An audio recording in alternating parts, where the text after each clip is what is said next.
Hello guys. इस video में हम लोग जानने वाले हैं एक बहुत ही इंपॉर्टेंट रिएक्शन के बारे में। रिएक्शन का नाम है reaction of ethers with concentrated HI. Ethers जो होते हैं वो कॉन्सेंट्रेटेड हाइड्रोजन आयोडाइड के साथ कैसे रिएक्शन करते हैं, आइए शुरू करते हैं।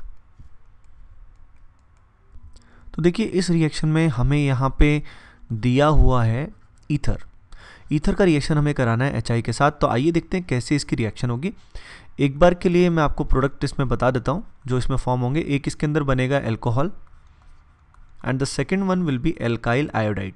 तो आइए देखते हैं इसका मैकेनिज्म। तो देखिए, किसी भी रिएक्शन के मैकेनिज्म में सबसे पहले हमें ढूंढना होता है कि कौन इलेक्ट्रोफाइल है और कौन न्यूक्लियोफाइल है।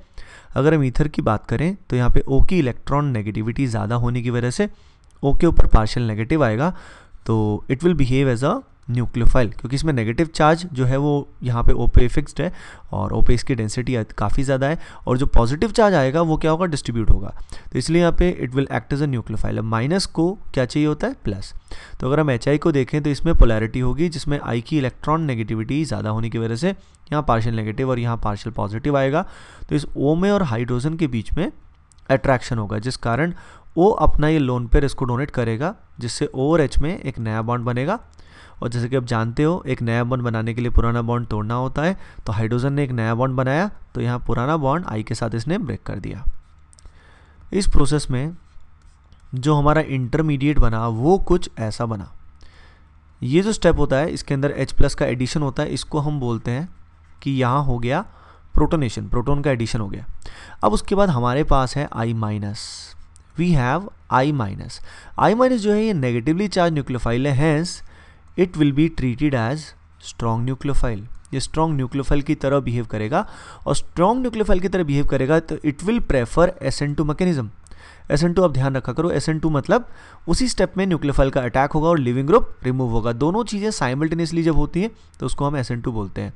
तो due to I- SN2 is favourable. अगर SN2 यहाँ फेवरेबल है तो लेट अस एज्यूम एक बार के लिए कि R' जो है ये 1 डिग्री एल्काइल ग्रुप है और ये R जो है ये 2 डिग्री एल्काइल ग्रुप है। तो SN2 में हम उस तरफ अटैक करते हैं, उस एटम पर अटैक करते हैं जहाँ पे क्राउडिंग क्या होती है, लेस।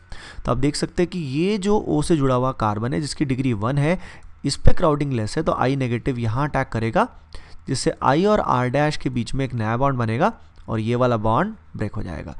तो ये जो चीज़ हमारी रिलीज़ हो रही है ये पूरा का पूरा क्या हो गया, लिविंग ग्रुप हो गया। अगर आप ध्यान दें तो इससे हमें मिलेगा ROH और यहाँ से हमें मिलेगा R'। तो यहाँ पे आपने ओवरऑल देखा कि HI की रिएक्शन में due to presence of I- as a strong nucleophile SN2 mechanism is more favourable. लेकिन HI जो होता है तो इसके अंदर ये पानी में इसको डिसॉल्व करते हैं, तो due to presence of polar protic solvent as well, यहाँ पे SN1 के चांसेस भी होते हैं।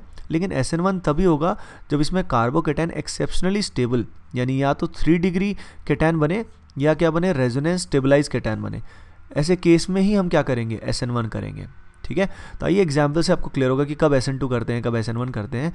जैसे कि पहले एग्जाम्पल में we have taken CH3O CH2 CH3 और इसमें लेटेस से हमने डाल दिया HI, कॉन्सेंट्रेटेड HI।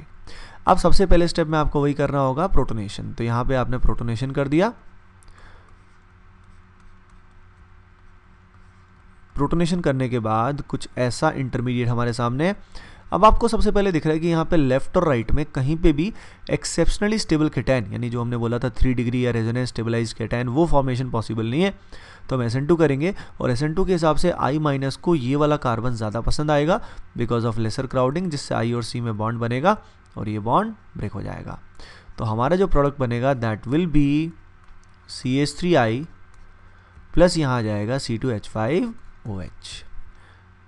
आइए देखते हैं एक और एग्जाम्पल।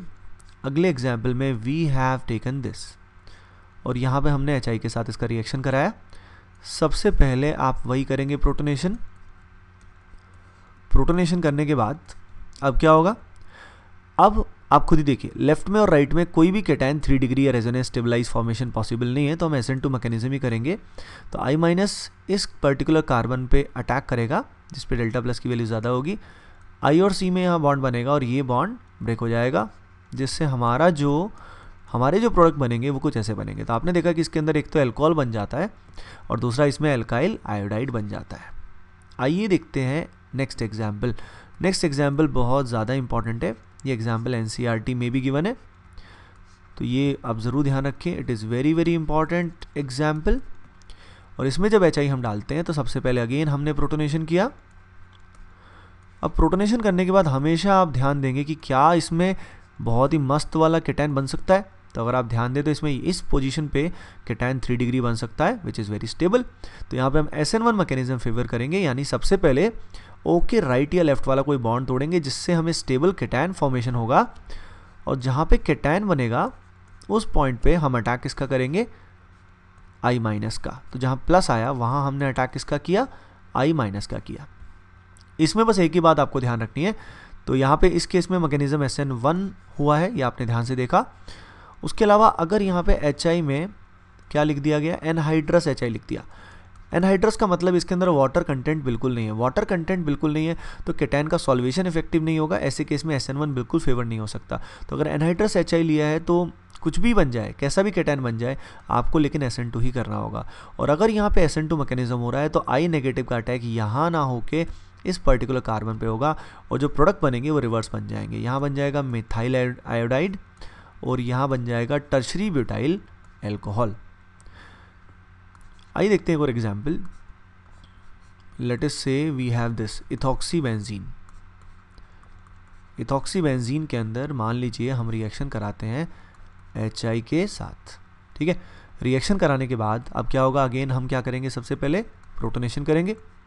अब देखिए इस पॉइंट पे ना तो केटायन फॉर्मेशन ही स्टेबल होता है और ना ही इस पॉइंट पे SN2 फिजिबल होता है बिकॉज ऑफ इलेक्ट्रॉन क्लाउड। यहाँ पे इलेक्ट्रॉन क्लाउड है जिस वजह से यहाँ पे रिपल्शन फील होगा I नेगेटिव को, तो यहाँ अटैक नहीं होगा।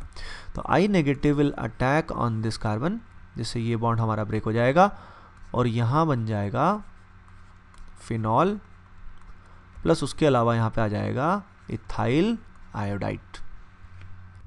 सो गाइज, इस वीडियो में आप लोगों ने जाना कि ईथर्स का HI के साथ रिएक्शन करते हैं तो एग्जैक्टली क्या होता है। नेक्स्ट वीडियो में हम लोग जानेंगे कि अगर इसमें HI को एक्सेस में लिया जाएगा तो ऐसे केस में क्या होगा। Okay guys, bye bye and take care.